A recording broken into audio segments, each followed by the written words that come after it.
Baik, Assalamualaikum warahmatullahi wabarakatuh, sahabat-sahabat sekalian. Hari ini saya, Ulfatul Arif, akan memberikan penjelasan mengenai topik Merdeka Belajar.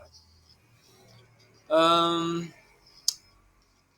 dalam topik Merdeka Belajar ini, kita akan pertama kali kita akan mengenali dan memahami diri sebagai pendidik. Menurut Ki Hajar Dewantara, pendidik itu menuntun tumbuh atau hidupnya kekuatan kodrat yang ada pada anak-anak agar dapat memperbaiki lakunya atau bukan dasarnya hidup dan tumbuhnya kekuatan kodrat anak. Seorang pendidik mempunyai peranan yang sangat besar bagi siswanya. Untuk itu, sejak merancang, memfasilitasi, hingga menilai proses pembelajaran, guru harus hadir secara utuh. Setiap hal kecil yang disampaikan guru di kelas akan berkontribusi pada kecakapan hidup anak saat dewasa. Semua yang dirancang untuk disimak siswa harus bertujuan, karena ketika guru sedang mengajar di kelas, sebenarnya sedang membentuk masyarakat di masa yang akan datang. Menurut Ki Hajar Dewantara, pendidikan umumnya berarti daya upaya untuk memajukan bertumbuhnya budi pekerti, kekuatan batin, karakter, pikiran atau intelek, dan tubuh anak itu sendiri. Kemudian mendidik dan mengajar. Apa sih pengajaran dan pendidikan? Kita akan coba bahas sedikit. Pengajaran adalah suatu cara menyampaikan ilmu atau manfaat bagi hidup anak-anak secara lahir maupun batin, maka pengajaran adalah salah satu bagian dari pendidikan. Sama halnya dengan mengajar yang merupakan salah satu bagian dari mendidik. Pendidikan merupakan tempat menaburkan benih-benih kebudayaan yang hidup dalam masyarakat sekaligus sebagai instrumen tumbuhnya unsur peradaban. Menurut Ki Hajar Dewantara, pendidikan sebagai tuntunan, yaitu tuntunan dalam hidup tumbuhnya murid, maka mendidik adalah menuntun segala yang ada pada murid agar mereka dapat mencapai keselamatan dan kebahagiaan yang setinggi-tingginya baik sebagai manusia maupun sebagai anggota masyarakat. Gagasan Ki Hajar Dewantara ini mengenai sistem pendidikan yang humanis dan transformatif yang dapat memelihara perdamaian dunia, yaitu sistem Among dengan slogan Ingarso Sung Tulodo, atau di bahasa Indonesia kan dengan guru menjadi contoh yang baik atau teladan. Kemudian yang kedua adalah Ing Madya Mangun Karsa, guru memberi semangat kepada murid. Kemudian yang selanjutnya yang ketiga adalah Tuturi Handayani, guru memberikan dorongan dari belakang. Cita-cita utama Ki Hajar Dewantara adalah kemerdekaan setiap murid mampu mengatur dirinya sendiri. Manusia merdeka adalah manusia yang dapat bersandar atas kekuatan lahir dan batinnya sendiri dan tidak bergantung kepada orang lain. Dalam arti lain adalah menjadi manusia yang mandiri. Pendidikan atau tuntunan seyogianya mampu memberikan didikan lahir maupun didikan batin kepada para murid agar terpenuhi kebutuhan kehidupan dan penghidupannya. Mendampingi murid dengan utuh dan menyeluruh. Yang pertama ada kodrat keadaan. Kodrat keadaan merupakan bagian yang tidak terpisahkan dari dasar pendidikan murid. Kodrat keadaan terdiri dari dua hal, yaitu kodrat alam dan kodrat zaman. Menurut Ki Hajar Dewantara, segala perubahan yang terjadi pada murid dihubungkan dengan kodrat keadaan, baik alam dan zaman. Kemudian kodrat alam. Kodrat alam itu merupakan dasar dari pendidikan murid yang berkaitan dengan sifat dan bentuk lingkungan di mana murid itu tinggal. Guru hendaknya mengajar sesuai dengan kodrat alam murid atau istilahnya adalah secara kontekstual, sedangkan kodrat zaman adalah dasar dari pendidikan murid yang berhubungan dengan isi dan irama. Kemudian selanjutnya, apa itu asas trikon? Tri itu tiga, teman-teman, sahabat. Kon itu ada tiga, ada continue, convergent, sama konsentris. Yang pertama kita akan bahas dulu yang continue. Continue yaitu pengembangan secara berkesinambungan, dilakukan terus-menerus dengan perencanaan yang baik, prinsip pembelajaran sepanjang hayat, yaitu mempunyai kemauan belajar secara sukarela dan berkelanjutan, mengoptimalkan potensi diri, meningkatkan kualitas hidup secara berkesinambungan, mengikuti perkembangan ilmu pengetahuan, teknologi masyarakat dan sosial, serta menghadapi tantangan masa depan dan mengubahnya menjadi peluang. Kemampuan pengaturan belajar mandiri menjadi bekal murid sebagai seorang pembelajar sepanjang hayat. Long life education. Kemudian yang kedua adalah konvergen.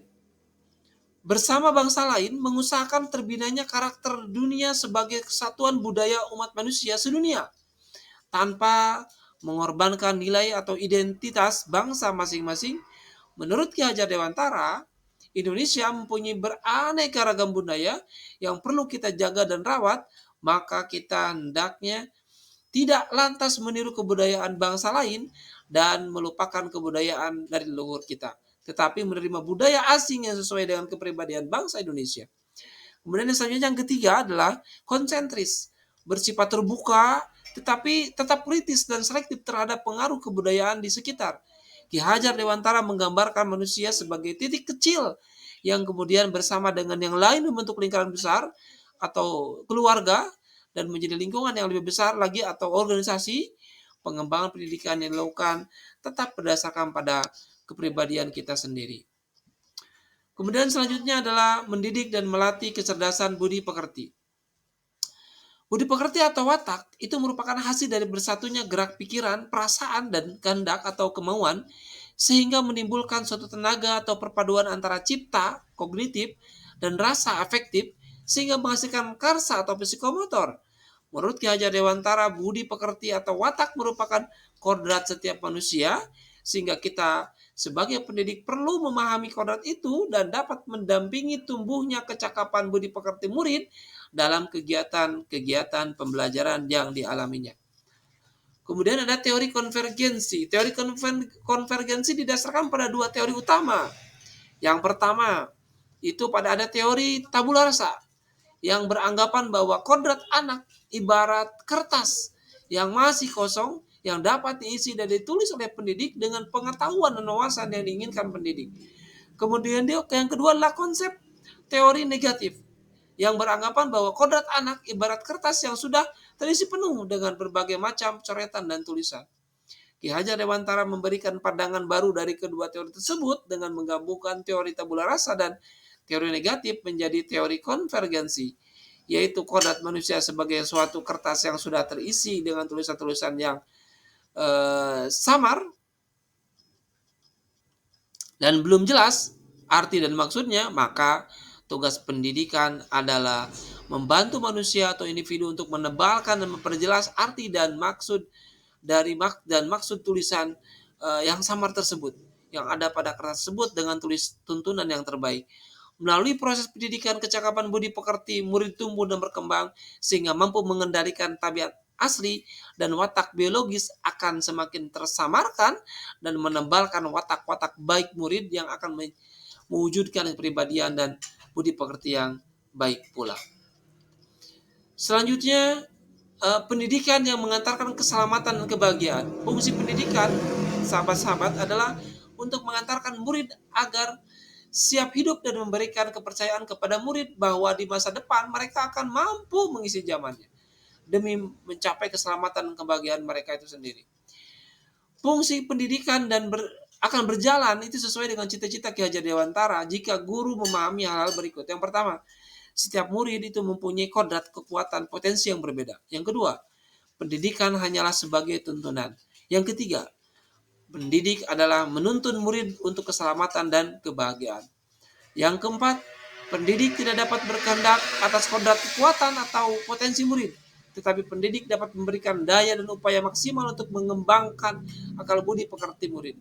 Yang terakhir adalah pendidik membantu mengantarkan murid untuk merdeka atas dirinya sendiri, untuk hidup dan kehidupannya, memelihara dan menjaga bangsa dan alamnya.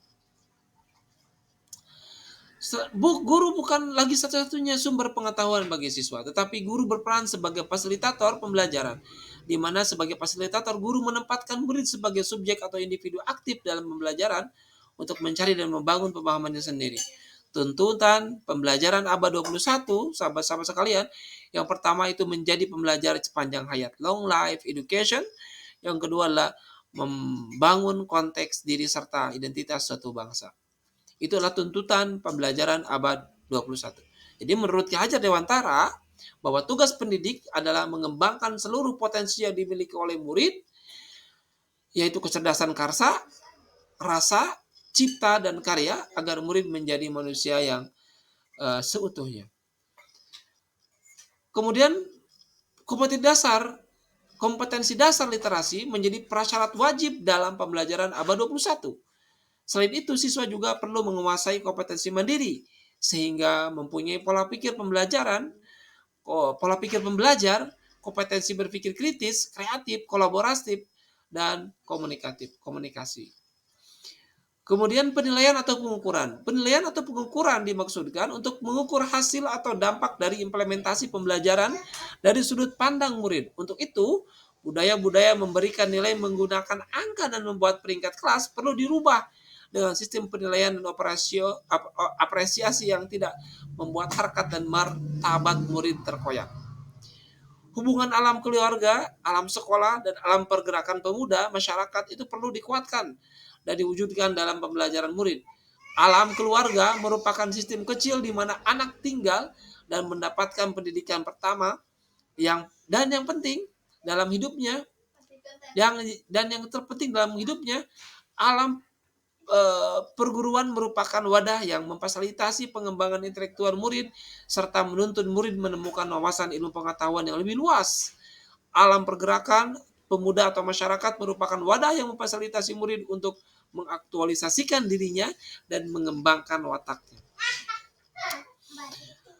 Begitulah penjelasan yang bisa saya sampaikan. Semoga apa yang telah saya paparkan dapat sahabat-sahabat pahami. Mohon masukannya melalui komen yang telah disediakan. Terima kasih, semoga bermanfaat video saya ini. Assalamualaikum warahmatullahi wabarakatuh.